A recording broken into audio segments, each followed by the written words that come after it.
पाठीमागच्या तासाला आपण मागणीची लवचिकता याच्यामध्ये मागणीच्या लवचिकतेचे प्रकार बघितले. ते प्रकार आपण बघितले: अनंत लवचिक, एकक लवचिक, किंमत लवचिक वगैरे वगैरे, संपूर्ण लवचिक, अलवचिक, अशा प्रकारचे. त्याच्यानंतर आपण मागणीच्या लवचिकता मापनाचे जे प्रकार आहेत, पद्धती आहेत, त्या पद्धतीमध्ये पहिली आपण जी बघितलेली होती ती पद्धत मागणीच्या लवचिकता मापनाची गुणोत्तर किंवा शेकडेवारी पद्धत. याच्यामध्ये आपण बघितलं गुणोत्तर करून मागणीची लवचिकता, वस्तूची किंमत कमी किंवा जास्त झाली तर त्याचा मागणीवरती कसा परिणाम होतो हे आपण गुणोत्तर पद्धतीमध्ये की शेकडेवारी पद्धतीमध्ये पाहिलं. त्याच्यानंतर दुसरी जी पद्धत आपण बघितली ती पद्धत म्हणजे एकूण खर्च पद्धत. आता एकूण खर्च पद्धतीमध्ये मध्ये मूळ किंमत 10 रुपये असेल तर ते कशा पद्धतीनं खरेदी केली वस्तू ती आपण बघितलं. म्हणजेच किंमत 10 रुपये असताना मागणी नगसंख्या 6 आणि एकूण खर्च 60 रुपये, म्हणजे प्रति नगाची किंमत 10 रुपये अशी आपण घेतलेली होती. अशा 6 वस्तू घेतल्या, त्याची किंमत किती झाली, एकूण खर्च किती झाला त्याच्यावरती 60 रुपये. तसंच ज्या वेळेला किंमत 10 वरून 20 रुपये होते त्यावेळेला मागणीची नगसंख्या ही 5 एवढी झाली, 6 वरून 5 झाली. का तर किंमत वाढली. स्वाभाविक प्रवृत्तीनुसार मानव वस्तूची किंमत वाढली की आपल्या गरजा कमी ठेवतो, त्याच्यामुळं त्याची खरेदी कमी झाली. ती किती झाली, 5 एवढी झाली. त्यानंतर एकूण खर्च त्याच्यावरचा 100 एवढा वाढला. का वाढला हे तुमच्या लक्षात आलं असेल, कारण त्याची किंमत त्या वस्तूची प्रति नगाची 10 वरून 20 रुपये एवढी झाली आणि नगसंख्या ती खरेदी केली ती 5 एवढी केली. त्याच्यामुळं प्रत्येक नगाची 20 रुपये ही किंमत धरली तर 5 नग घेतले तर त्याची किंमत, एकूण खर्च त्याच्यावरचा 100 झाला. म्हणजे एकापेक्षा जास्त लवचिक मागणी ही आपण पाहिली. त्यानंतर वस्तू ज्या वेळेला व्यक्ती खरेदी करते त्यावेळेला वस्तूची किंमत 30, परत 40, 50 आणि 60 अशी क्रमशः वाढलेली दिसून येते. आणि ही किंमत वाढली असताना मागणी जी आहे ती मागणी घटलेली आपल्याला दिसून येते, कारण आपण पहिल्या सेक्शनमध्ये मागणीचा जो काही नियम किंवा व्याख्या बघितलेली आहे ती तुमच्या लक्षात येईलच. कारण वस्तूची किंमत वाढली की मागणी कमी होते. त्या नियमानुसार इथं नगसंख्या ही कमी कमी झालेली आपल्याला बघायला मिळते. ज्या वेळेला किंमत 60 रुपये होते त्यावेळेला मागणी नगसंख्या 1 एवढीच केली जाते. म्हणजेच एकापेक्षा कमी लवचिक मागणी आहे असा त्याचा बेस किंवा अर्थ होतो. म्हणजे त्याला मागणीचा नियम हा एक बेस आहे पक्का. अशा स्वरूपाचं क्रमशः आपण मध्ये मूळ किंमत 50 रुपये तर मूळ मागणी 2 नग आहे. म्हणजेच वस्तूवर 100 एवढा एकूण खर्च होतो. आणि जेव्हा किंमत 60 रुपयापर्यंत वाढते तेव्हा मागणी 1 नगापर्यंत कमी होते व एकूण खर्च 60 एवढा होतो. हा एकूण खर्च मूळ खर्चापेक्षा कमी असल्याने इथे मागणीची लवचिकता एकापेक्षा कमी आहे. आपण पाठीमागच्या तासाला चार्ट घेतलेला होता त्यानुसार तुमच्या लक्षात येईल. आता यानंतर आपण बिंदू पद्धत किंवा भूमिती पद्धत जी आहे डॉक्टर मार्शल यांनी मागणीची लवचिकता मापनाची आणखीन ही एक पद्धत विकसित केली आहे. तिला बिंदू पद्धत किंवा भूमिती पद्धत असं म्हटलं जातं. आपण मागणी वक्रावर एखाद्या बिंदूची लवचिकता मोजू शकत नाही. या पद्धतीत खालील सूत्राच्या किंवा वक्राच्या सहाय्याने आपण बिंदूची लवचिकता आता इथं मोजली जाते. म्हणजे आता आपण एक सूत्र घेतोय, बिंदूची मागणी लवचिकता.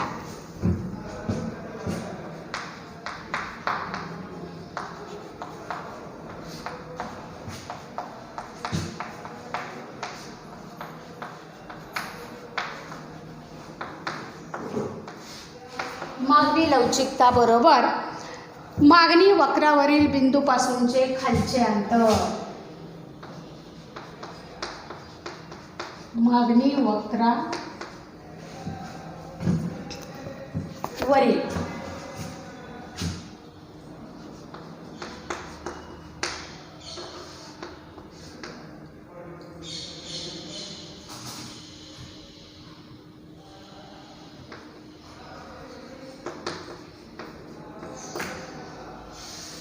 मागणी वक्रावरील अंतर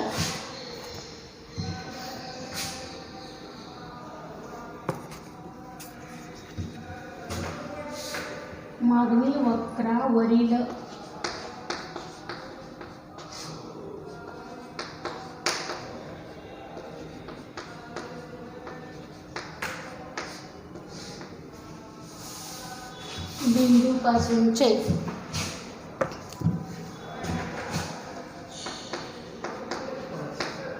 बिंदूपासूनचे खालचे अंतर भागिले मागणी वक्रावरील बिंदूपासूनचे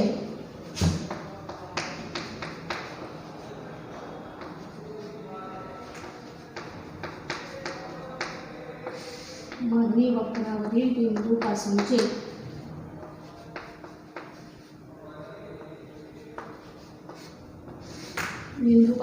वरील अंतर.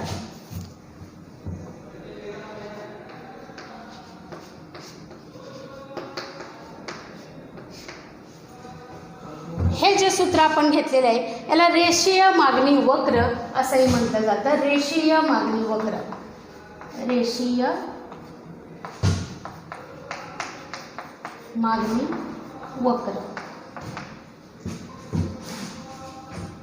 आता जेव्हा मागणी वक्र हा रेषीय किंवा सरळ रेषा असतो तेव्हा मागणी वक्र हा अक्षावर म बिंदूपर्यंत आणि क्ष अक्षावर म बिंदूपर्यंत वाढविता येतो. मागणीची किंमत लवचिकता क्ष अक्षावर साधारणतः 0 आणि य अक्षावर अनंत लवचिक असते.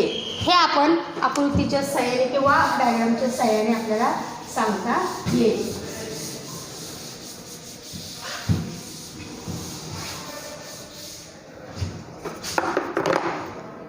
बिंदू पद्धत.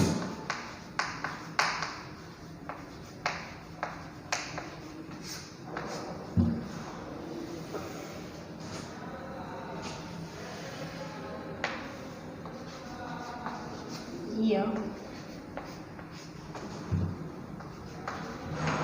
क्ष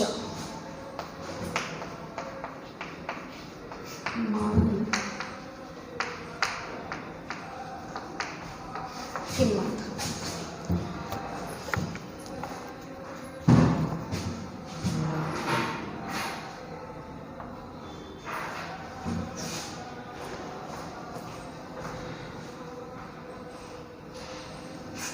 साधारणतः हा जो वक्र आहे य आणि अ आणि य अक्षावर आपण किंमत घेतो नेहमीच. आणि अ आणि क्ष अक्षावर मागणी असेल तर मागणी घेतो, पुरवठा असेल तर पुरवठा घेतो.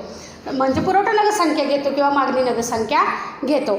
आणि त्यानंतर आपण हा वक्र जो आहे तो मागणीचा वक्र साधारणतः आपल्याला बघायला मिळतो. नेहमीप्रमाणे आपला मागणीचा वक्र डावीकडून उजवीकडे खाली सरकणारा असतो, कारण तो प्रेझेंट असेल असं करतो की वस्तूची किंमत वाढली की मागणी कमी होते. वरून खाली आपण जर बोलत आलो तर ह्याच पद्धतीनं आणि खालून वर गेलो तरी देखील आपल्याला अशाच पद्धतीनं वस्तूची किंमत कमी झाली की मागणी वाढलेली बघायला मिळते, वस्तूची किंमत वाढली की मागणी कमी होते साधारणतः. आता हा जो वक्र आहे हा वक्र आपण काढला, हा मागणीचा वक्र. इथं म बरोबर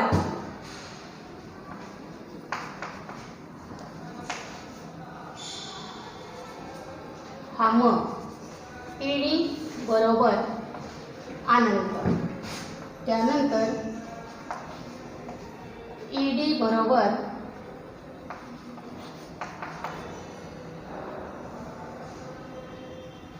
साधारणतः अनंत. ईडी म्हणजे इलॅस्टिसिटी. म1 म2 म3 म4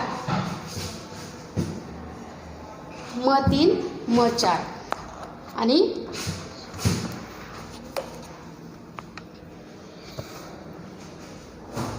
म3 म4. आता ईडी बरोबर इथं आपल्याला म1 ईडी इलॅस्टिसिटी 1 पेक्षा कमी. इथं म2 हे बिंदू आहे तर प्रत्येक बिंदू आपण घेतला. हे काय आहे, एक बिंदू आहे. आणि सर्वसाधारणपणे हे बिंदू जे आहेत ते प्रत्येक ठिकाणी वेगवेगळी लवचिकता असलेली दर्शवतात. आता इथं ED बरोबर 1, त्याच्यानंतर मग 3, इलॅस्टिसिटी 1 पेक्षा जास्त आणि मग 4 बरोबर ED बरोबर 0. आता सर्वसाधारण याचं आपल्याला स्पष्टीकरण असं घ्यायचं, ED बरोबर इलॅस्टिसिटी बरोबर अनंत. कारण इथं आपल्याला बिंदू पद्धतीनं ज्यावेळेला आपण लवचिकता मोजतो त्यावेळेला आपल्याला लवचिकता जी आहे ती लवचिकता अनंत असलेली बघायला मिळते. त्यानंतर इथं गृहीत धरलेलं आहे आपण, आपल्या अर्थशास्त्रातले सिद्धांतच असे आहेत की आपण काही गोष्टी गृहीतच धरतो. आता ॲक्च्युली मोजमाप जे आहे ते मोजमाप आपल्याला इथं दिलेलं नाही. बिंदूपासूनचं खालचं अंतर आणि बिंदूपासूनचा वरचा अंतर साधारणतः आपण बघितलं आहे सूत्र की बिंदूची लवचिकता बरोबर मागणी वक्रावरील बिंदूपासूनचे खालचे अंतर भागिले मागणी वक्रावरील बिंदूपासूनचे वरचे अंतर. आता इथं दिलं ED बरोबर अनंत, मग ही लवचिकता आपल्याला इथं अजूनही वाढलेली असते कारण तिथं काही त्याला थांबलेली नाही. म्हणजे ती पुढं कितीही वाढत जाते कारण ही परिस्थिती बाजारामध्ये अत्यंत कमी प्रमाणात बघायला मिळते. त्यानंतर इलॅस्टिसिटी डिमांड ED बरोबर 1 पेक्षा जास्त असते कारण इथं वस्तू किमतीमध्ये थोडासा बदल झाला तर मागणीवरती त्याचा अतिशय मोठ्या प्रमाणात परिणाम आपल्याला बघायला मिळतो. म्हणून ह्याची लवचिकता जी आहे ती 1 पेक्षा काय आहे तर कमी असलेली बघायला मिळते. म्हणजे किंमत शेवटी इथं एकच गोष्ट अशी लक्षात ठेवायची की वस्तूची किंमत कमी किंवा जास्त झाली तर त्याचा ह्या लवचिकतेवरती परिणाम कसा होतो हेच साधारणतः आपल्याला बिंदू पद्धतीनं मोजायचं आहे. आता मग हे जे आहे हे बिंदूपासूनचं एवढं जे अंतर आहे वरचं आणि बिंदूपासूनचं हे खालचं अंतर जे आहे हे खालचं अंतर साधारणतः आपल्याला समान बघायला मिळते ह्या पद्धतीमध्ये, बिंदू पद्धतीमध्ये. कारण इथं दिलेलं नाही अंतराचं काय, इथं मोजमाप आपल्याला दिलेलं नाही. फक्त काय दिलं, ही रेषा काढली, हा ही रेषा म्हणजेच मागणी वक्र आहे आणि ह्या वक्रावरती इलॅस्टिसिटी डिमांड बरोबर अनंत आहे. त्याच्यानंतर 1 पेक्षा कमी आहे, 1 पेक्षा जास्त आहे, एकक आहे, जेवढी किंमत तेवढी मागणी आहे, एकक मागणी दर्शवलेली आहे. आणि ज्या वेळेला किंमत अगदीच कमी होते त्यावेळेला मागणी अगदीच वाढलेली असते आणि किंमत अगदीच कमी होते त्यावेळेला काय होतं आहे, मागणी अधिक वाढलेली असते आणि किंमत अगदीच जास्त वाढलेली असते त्यावेळेला मागणी अगदी कमी झालेली असते. म्हणजे सर्वसाधारण शून्य पण झालेली असते कारण अक्षाला नेहमी मागणीची लवचिकता ही काय सांगितलेली आहे आपल्याला 0 सांगितलेली आहे. आणि या अक्षाला मागणीची लवचिकता अनंत ED बरोबर अनंत सांगितलेली आपल्याला बघायला मिळते. कारण डॉक्टर मार्शल यांनी ही पद्धत विकसित ज्या वेळेला केली त्यावेळेला त्यांना असं लक्षामध्ये आलं की 3 पद्धतींनी मागणीची लवचिकता मोजता येते. ॲक्च्युली मागणीची लवचिकता मोजण्याचं ह्या 3 पद्धतींनी, पहिली पद्धत जी आपण बघितली ती गुणोत्तर पद्धत बघितली की किमतीमध्ये थोडासा बदल झाला की मागणीवरती त्याचा कशा पद्धतीने परिणाम होतो. त्याच्यानंतर एकूण खर्च पद्धतीमध्ये आपण बघितले की वस्तूची किंमत वाढली की 3 ग्राहक घेतले आपण समजा, असं गृहीत धरलेलं होतं. आणि मग त्या 3 ग्राहकांची वेगवेगळ्या किमतीला वेगवेगळी असलेली मागणी आणि त्याच्यावरचा असणारा एकूण खर्च जो आहे तो खर्च कसा झाला तेही आपण बघितलं. आता बिंदू पद्धतीमध्ये असं सांगितले की बिंदूपासूनचं खालचं अंतर म्हणजे हे अंतर बरोबर हे अंतर भागिले हे अंतर जे आहे हे अंतर, याच्यावरून आपल्याला बिंदूची लवचिकता मोजता येते. आता इथं हे अंतर जेवढं आहे तेवढंच आहे म्हणजे याची मागणीची लवचिकता बरोबर ED बरोबर 1 एवढी आपल्याला बघायला मिळते. म्हणून एकक लवचिक मागणी इथं आपल्याला बिंदू पद्धतीनं सांगता येते. आता समजा आपण असं गृहीत धरलं की ह्याच्यामध्ये आणखी दुसऱ्या पद्धतीनं पण इथं दुसरी पद्धत विकसित केलेली आहे. काय पद्धत तुमच्या लक्षामध्ये आलं असेल, आकृतीवरून साधारणतः हे जे अंतर आहे हे एवढं अंतर भागिले मागणीची बिंदू लवचिकता बरोबर खालच्या अंतर भागिले वरचे अंतर हे समान असलेलं आहे म्हणून आपल्याला एक लवचिक मागणी आहे. आता इथं ब हे अंतर घेतले भागिले क एवढं अंतर घेतलेलं बघायला मिळते. म्हणजेच ED बरोबर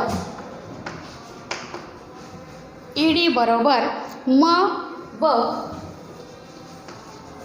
भागिले क असं अंतर साधारणतः हे घेतलेलं बघायला मिळते. म्हणून इथं 4 भागिले 4 बरोबर मागणीची लवचिकता जी आहे ती मागणीची लवचिकता आपल्याला इथं 1 बघायला मिळते, कारण हे अंतर आणि हे अंतर एवढंच आपल्याला इथं गृहीत धरायचं आहे. आता दुसरी पद्धत जी सांगितली, हे बरेचसे 3-4 उदाहरणांनी आपल्याला हे पटवून सांगितलेलं आहे मार्शल यांनी.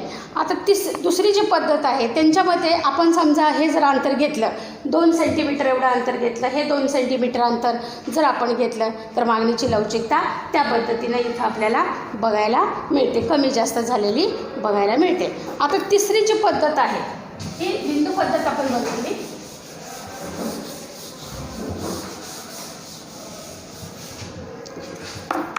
याच्यामध्ये अरेखीय मागणी वक्र, आता दुसऱ्या पद्धतीनं त्यांनी पटवून सांगण्याचा प्रयत्न केलेला आहे. थोडक्यात असं लक्षामध्ये घ्यायचं की बिंदूची लवचिकता जी आहे ती खालचं अंतर आणि वरचं अंतर हे तुमच्या लक्षात आलं. आता दुसरी जी पद्धत आहे ती अरेखीय मागणी वक्र. अरेखीय मागणी वक्रसुद्धा असाच आहे. अर्धचंद्र आकृतीनुसार तो काय करतो, आपल्याला मागणीची लवचिकता सांगू शकतो. आता अरेखीय मागणी वक्र,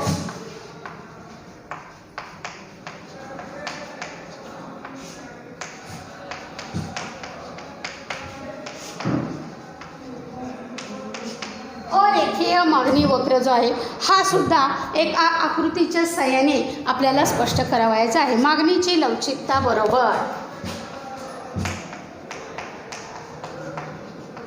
मागणीची लवचिकता बरोबर दुसऱ्या पद्धतीनं मागणीची किंमत लवचिकता बरोबर.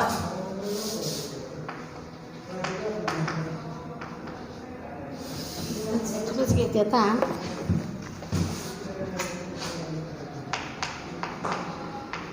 मागणीची किंमत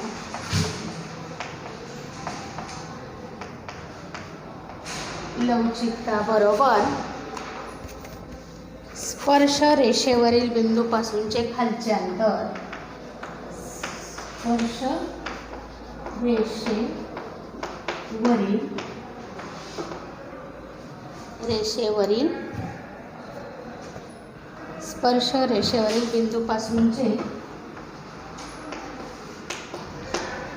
बिंदूपासूनचे खालचे अंतर,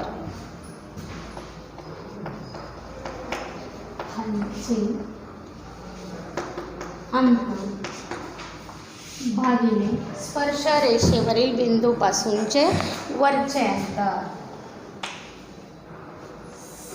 स्पर्श रेषेवरील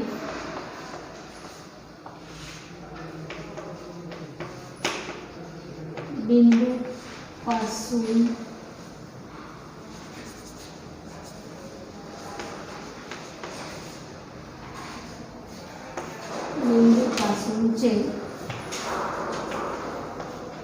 वरचे अंतर.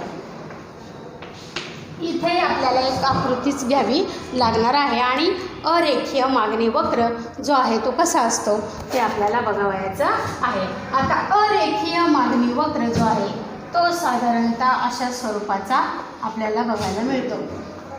य, अ आणि श. इथं अरेखीय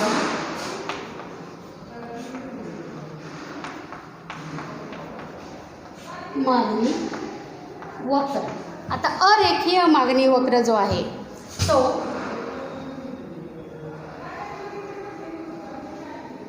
अशा स्वरूपाचा आपल्याला बघायला मिळतो आणि ही साधारणतः अरेखीय मागणी वक्र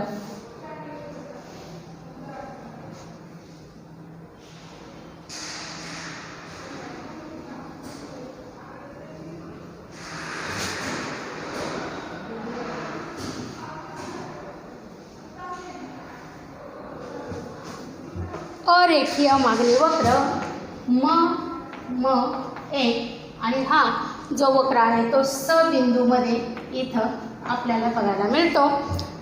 स बिंदूपासूनचं क आणि ब हे अंतर स क स ब साधारणतः इथं म इथं क किंमत आणि इकडं मागणी. इथं आपण मागणी घेतली. आता अरेखीय मागणी वक्र साधारणपणे इथं आपल्याला बघायला मिळतो. आता जर समजा ईडी बरोबर 1 नंतर स ब बरोबर साधारणतः स ब स क त्यानंतर स ब स क त्यानंतर साधारणपणे आता इथं असं लक्षामध्ये येते ईडी बरोबर एकक लवचिक मागणी. एकक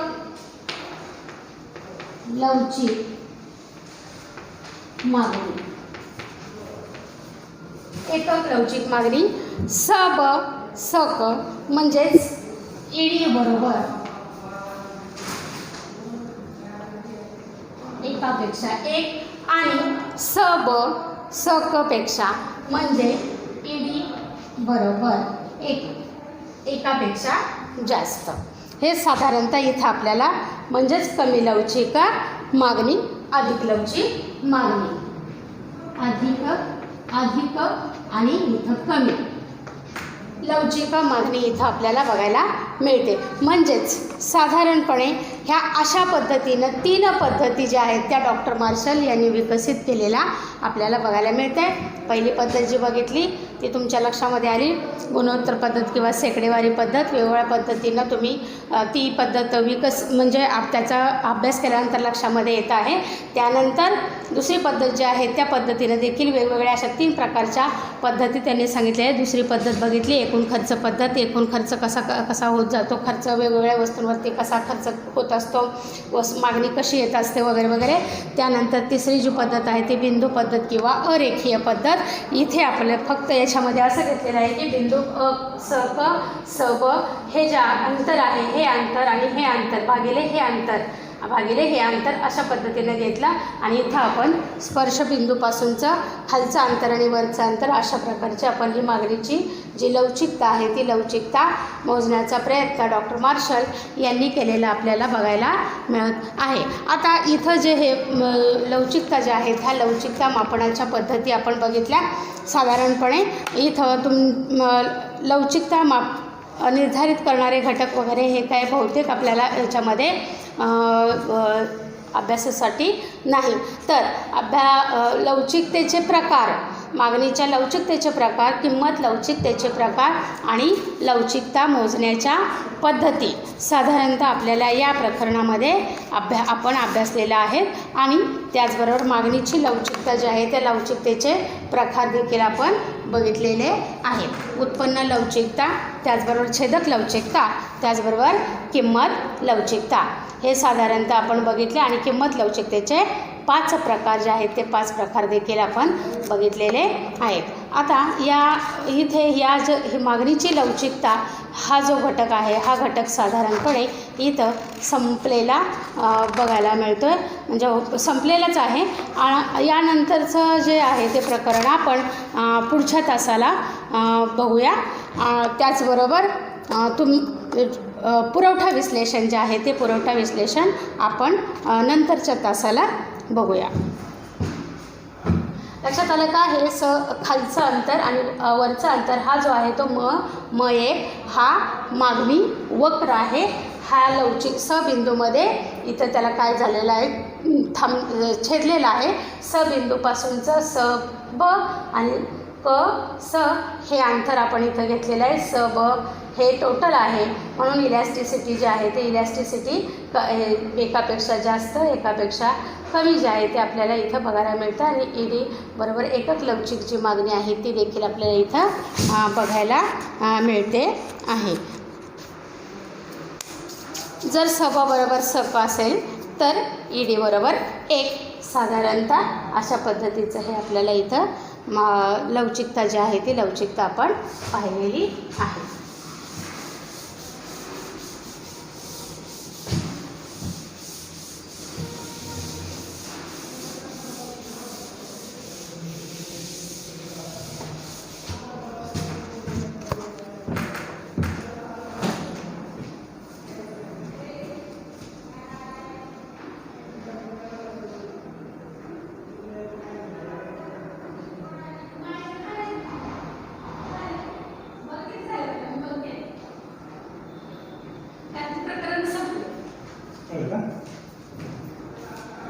घेणार आहे गाडी तुम्ही?